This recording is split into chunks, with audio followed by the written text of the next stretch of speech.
Hey, what's up you guys? It's Ruthie and welcome back to my channel. In today's video, we're going to go into chapter 10 of 5 Survive by Holly Jackson. Before we get into it, it is like a new section of the book because it is now 12 a.m. So let's get right into this video. This video may contain sensitive topics and foul language. If you do not wish to continue, please click off the video now. You have been warned.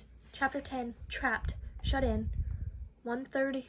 Only 31 feet to share between them, the extra foot important enough not to round down. Why would he want us to trap us here, Maddie asked, her pupils two wide, dark pools eating away the color in her eyes. What does he want with us? I don't know, Oliver answered, pushing up from the driver's seat. One more punch to the wheel for luck. He probably lives around here, and we are in the wrong place at the wrong time. I told you we should have never come down this road. Like you predicted this was going to happen, Simon said, a surprising note of anger in his voice and unsteadiness to his tread. Red should get him some water. He needed to sober up fast. His instincts were dulled, his reactions, and he would need those tonight. I said it was the wrong way, and none of you listened. In the kitchen, Red opened the cupboard mounted high beside the microwave. She removed a glass and guided it to the shiny clean sink, flicking on the faucet and filling it near full. We had no service. We were lost, Arthur said, and a forced calm in his voice that no one else had right now. Here, Red handed the glass of water to Simon, telling him with her eyes to drink it. At least she didn't have to hold the glass for him, like with her dad sometimes. It was Red, Oliver said, not looking at her. She insisted we come down this road, and you too. He pointed at Arthur and Simon. You three were navigating. This is all your fault. Simon stepped forward, splashing some of the water on his shirt. The other patch had finally just dried. By the same logic, I could say it was Raina's fault we got stuck here because she was driving and refused to turn around. I couldn't turn around, Raina said. Everyone, please.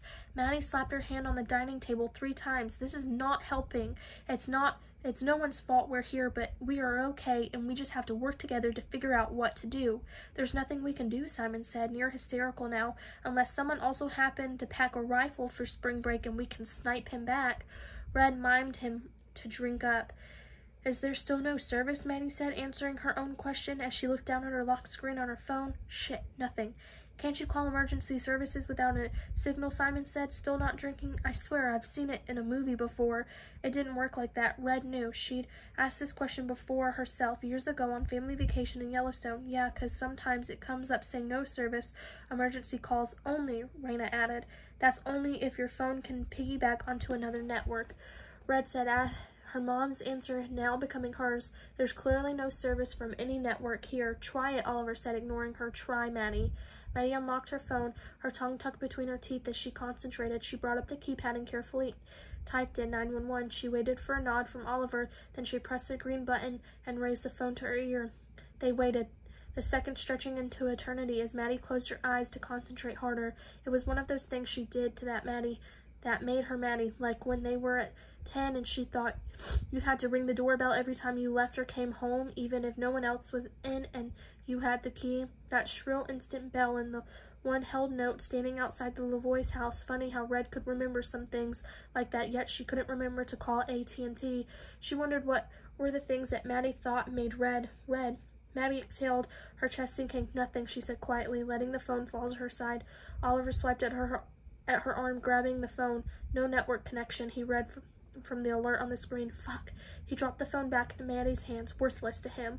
While Red did say, someone might have called the cops though, Maddie said, not ready to give up. I know it's late. She glanced at her phone. It's 4 minutes past midnight and most people are probably in bed, but someone must have heard the gunshots and called the police, right? There were farms and houses not too far back.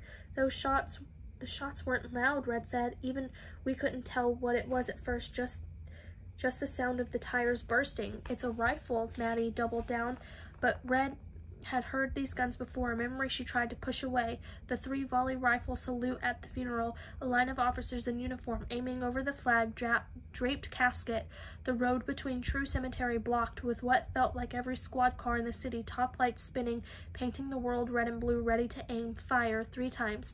A crack like thunder riding through the sky, shaking the bones inside you, and those had even been blanks, so loud, unmistakable, piercing through the bagpipes as they played Amazing Grace, which was funny in a way because her name had been Grace. The Lavoies should know they were all there too, Catherine standing with one hand on Red's shoulder, squeezing when the rifles went off. Red's dad didn't even cry, standing over her other side. No one No, he saved all his falling apart for after, Red, Arthur said. Oh no, they'd been talking without her.